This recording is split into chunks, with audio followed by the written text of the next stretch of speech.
آپ دیکھ رہے ہیں آواز وطن نیوز۔ اسد قریشی کی رپورٹ کے مطابق secretary regional transport authority Hyderabad Saleem Memon کی گزشتہ دن موٹر وے پولیس کے ڈی ایس پی دانش و سٹاف کے ہمراہ کارروائیاں۔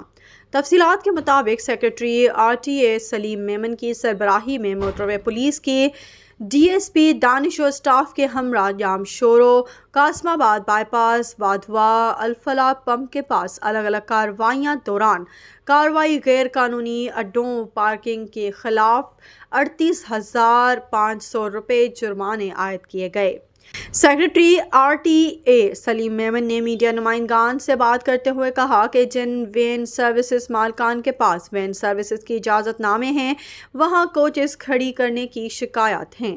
ٹرانسپورٹرز ایک ہی جگہ پر متعدد گاڑیاں ایک ساتھ کھڑی کر دیتے ہیں جس کی وجہ سے ٹریفک کے مسائل ہوتے ہیں۔ ایسے ٹرانسپورٹرز کو وارننگ دی جا رہی ہے۔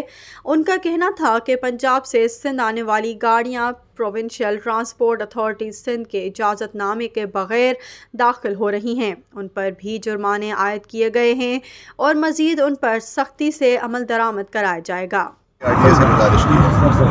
سر دوسرا عرض ہمارا جو ہماری گاڑی ہوتی ہے گاڑی جو ہمارا گاڑی کا وہ ہماری گاڑی نیچے ہوتی ہے، آل پاکستان کی گاڑی یہاں سے بھیجا جاتا ہے کیونکہ نواز شاہ کی لارکان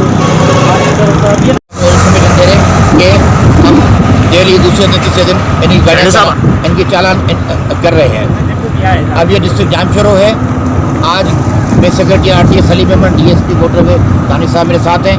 آج ہم ان کے خلاف کارروائی کر رہے ہیں، جس کے بعد بھی یہاں اب یہ وین کھڑی ہے، میری نالج میں نہیں ہے، میں secretary R T Hyderabad region کا، میری نالج میں نہیں ہے کہ یہاں پر گاڑی کتنی دیر کے لیے کھڑی ہو سکتی ہے۔